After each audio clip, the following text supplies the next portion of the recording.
to fix a fixed price in this manner, this was the terms of the contract, etc., etc. Please avoid such enthusiasm. Even if you do want to show all these things, write a separate email, make a pricing separately and send it to him. This is why this helps your clearance of the bill at Z's office, that is inspect the goods. He will approve the goods and then he will accept the sale. Now, is claim of 6.2 allowable in such a case? What happens is, transfer of property will take place only on the approval, only on inspection. That means it is a case of a agreement to sale and not a sale agreement. And sale takes place only on acceptance of the goods at a later date.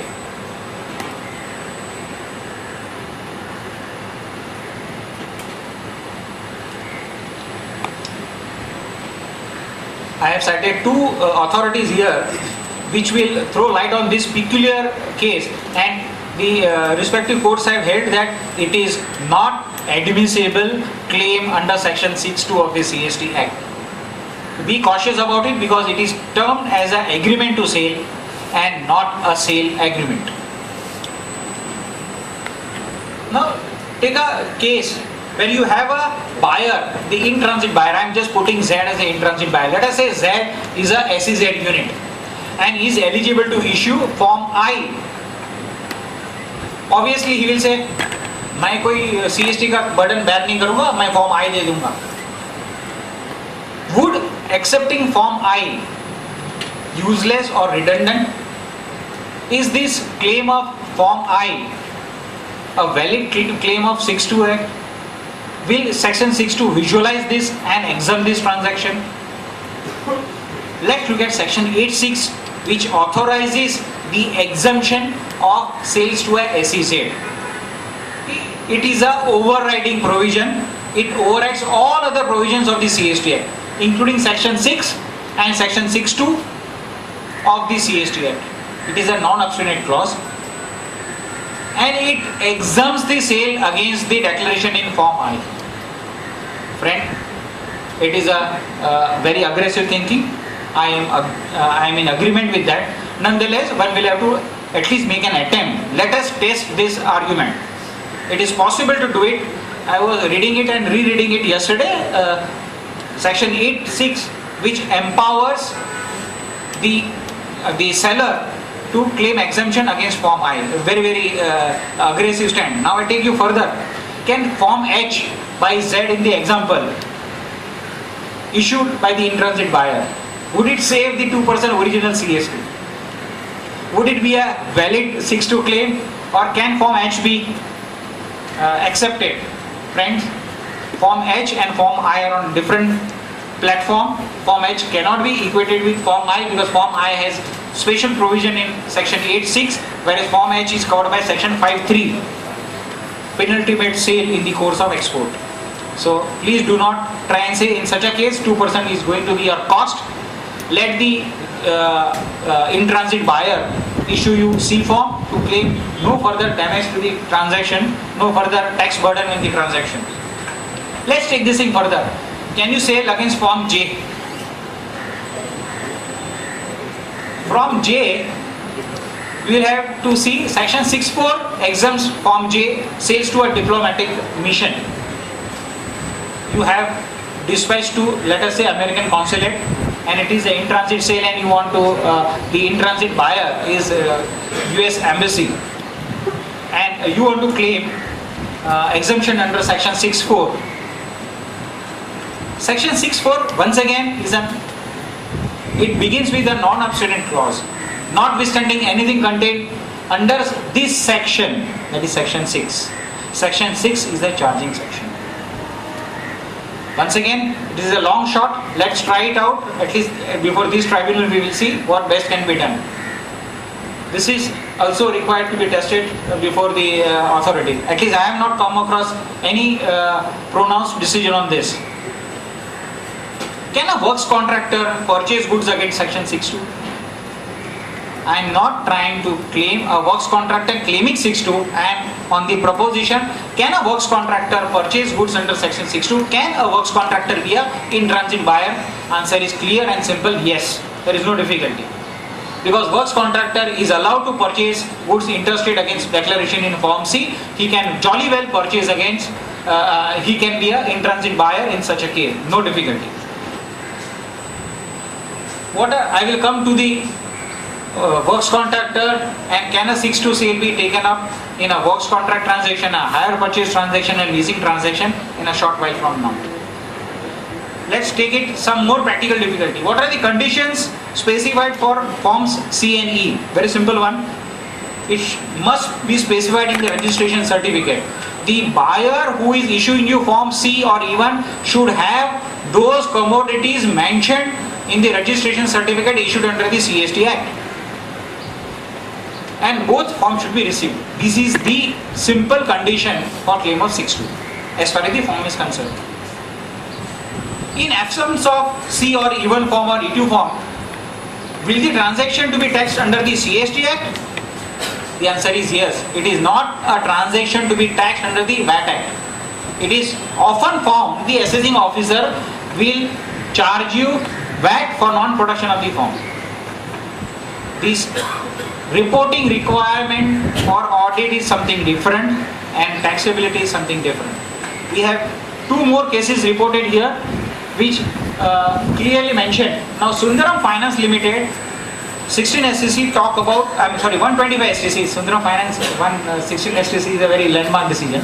Now 125 STC Sundaram Finance talks about that it is a tax under the CST Act, and Choradia Electricals talk about the appropriate state, which state should tax under the CST Act. So reading through these decisions will let us know which state has authority to tax this transaction under the CST Act.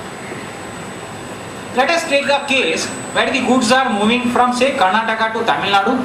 A dealer in Maharashtra has endorsed these goods and he fails to prove his claim under section 6.2. The issue is, can the officer in the state of Maharashtra assessing a Maharashtra dealer tax this transaction under the power the state of Maharashtra has under the CST Act? Answer is clear and simple, no. Because the occasioning of the movement was from, let us say, Karnataka to Tamil Nadu. I am talking about ANG Supreme Court. And the state of Maharashtra will have no jurisdiction to tax the goods. Take the case where the goods are originating from Karnataka and terminating in Maharashtra.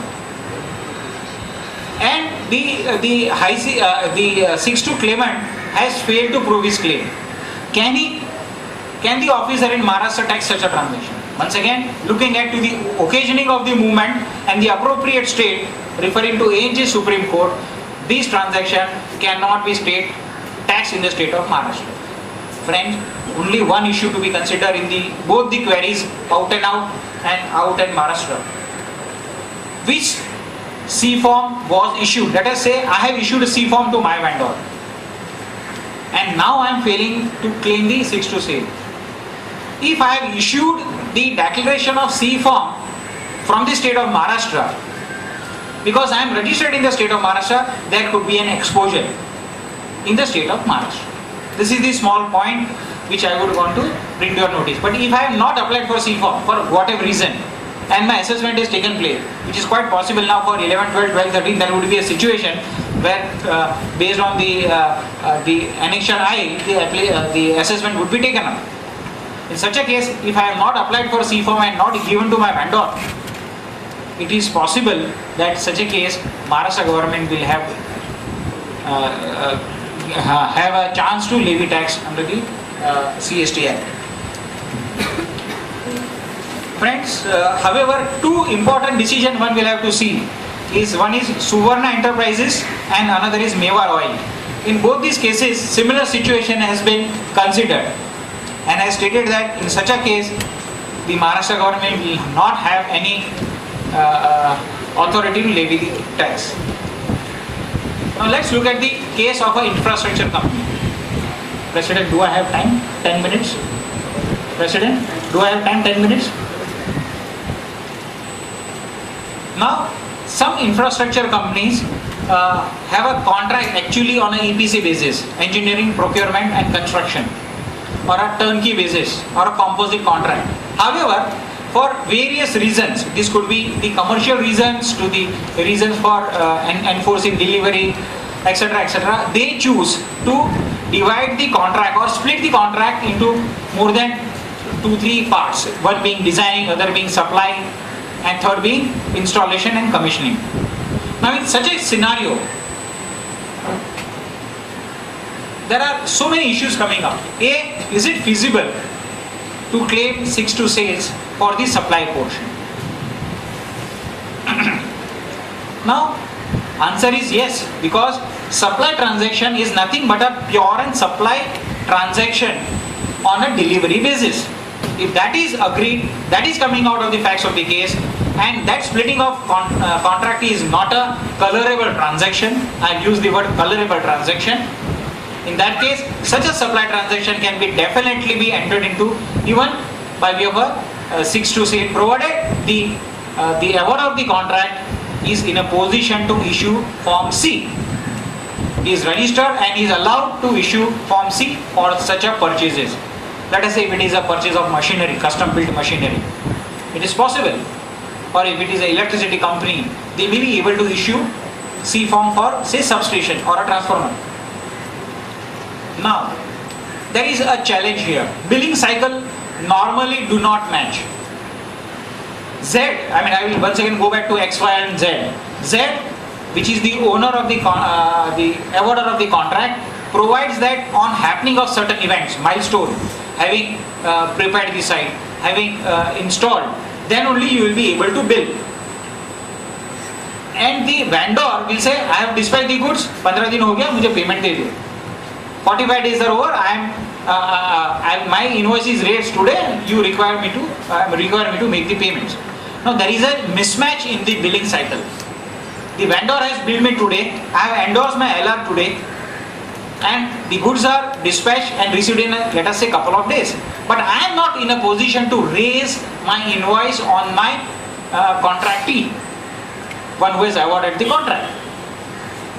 In such a situation, will my claim of 6(2) disallowed in a particular manner? Answer is technically no. Practically, officers are over enthusiastic without understanding the provision. They would say yes, the transaction is not allowable as a deduction under section 6(2) of the Act. How will you make these claims successful? What are the precautions one will have to take? What documentation will you ensure to claim a successful 6(2) sale? You will have to, of course, maintain the records of endorsed LR. The goods received note at the unloading place. Here, what happens? The contractee will receive the goods at site. There will be a person who will be nominated to receive these goods and take the goods in his possession. There will be a goods received note at the site. That goods received note will say that goods were received in time, in a reasonable period of time, and was acknowledged as receipt. Then there will be a reconciliation required between the quantities purchased, endorsed, billed on a day-to-day basis. This may spill over more than 1 year. Forget about the quarter. So there will be another challenge for issuance of even form or issuance of C form, as the case may be. There is going to be some challenge here also. But all these challenges will have to be met with proper documentation and accounting. Now that is what is prime in such a case. Now at times what happens is my description on the purchase invoice says ABC Chemical, whereas on my sales side it is having a different description. Normally it is description which is matching the description on the tender document, so that the buyer, my customer, will clear my goods clear my goods as also my payments smoothly. And the issue would arise whether such a claim of 6(2) is valid or not. Then once again there would be a challenge. You will have to prove on record that what is dispatched and what is sold, though described in different words, it is nothing but the same goods. We have a decision of the Madras High Court on this, which is mentioned here. Vanaspati. In here, the claimant was the litigant was in a position to prove that the description was the one which is acceptable under the Excise Act, and which is the description under the ISI regulations of the government of India, and that is why this description and the trade description is different. So one will have to make extra efforts to claim such a deduction. The officers at times are over enthusiastic. They will ask for more documents besides the LR, the other documents. We've had the C form and the even form, or maybe evidences like LR, etc. Is it required? Friends, I have come across one decision which clearly says no. I do not know practically this no would really help us, or it will add only litigation. We have been always asking our clients, please maintain these documents, and all this while for last 40-45 minutes or 1 hour I have been talking. I have been saying that LR copy you must maintain. I am aware about this decision, but I still hold the view, do not invite litigation, please maintain. But driven to the wall, you have this decision to take a recourse to. Now the facts will not directly match, you will have to fit in the facts with your case. Let's look at deemed sales and the claim of 6.2. Now can a leasing transaction be claimed as exempt under section 6.2? What is leasing? Leasing is transfer of right to use the goods. How do you transfer the right to the use? You transfer the right to use the goods by entering into an agreement of transaction of lease. Now when you enter this agreement, you have transferred the right. The lessee is then in a position to enjoy the goods. Now there are two situations: present goods and future goods. Future goods are the goods which requires to be procured, manufactured, identified at a later date. 20th century Supreme Court, 120 STC. 20th century has clearly mentioned that section 3, 4 and 5 will have equal force in case of deemed transaction. Friends, conspicuously section 6.2 is not mentioned. I do not say it is by design, because what was before the Supreme Court in that matter was the taxation of deemed sale and not a question of 6.2 of a deemed sale. So Supreme Court possibly was not required to speak about it. However, today Supreme Court does not speak about it. ITC classic case also does not speak about it. So what you have is clear mandate from Supreme Court which says that section 3, 4 and 5 will have a clear play in case of a deemed sale transaction. Now let us talk about the future goods. The goods which are to be acquired, procured, manufactured or identified at a later date. In such a case, today goods are not available. So how does the transfer of property takes place? Transfer of right to use takes place by way of a delivery. Supreme Court has stated so. Now, today I am entering into a transaction with a lessee, let us say Z. Accordingly, I will now ask X to dispatch these goods to Z, and I as a leasing company choose to endorse Y as a 6.2 claim. Is this claim feasible?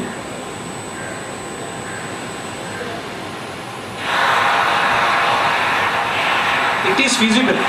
Though little long shot, but it is feasible, because the right to transfer the right to use these goods is transferred by way of a delivery, and that delivery is by the endorsement of LR or by way of a constructive endorsement of LR, because what would normally happen is it will be consignor X, consignee Y, account Z. So it is case of Gujarat High Court, Haridas Mulji. So it is a constructive delivery. Once again, we have contradictory decision available on the same, but I am hopeful about these types of the case. Let's take a case where goods are already existing. Today you have motor car available, which is to be leased. I have identified the computers which is to be leased. I am talking about the case of international computers, Indian manufacturers, ICIM. Computers are identified, and Now, why wants to endorse this bill of lading? Friends, transfer of property is already taken place by way of entering into an agreement. There is no transfer taking place while the goods are moving from one state to another.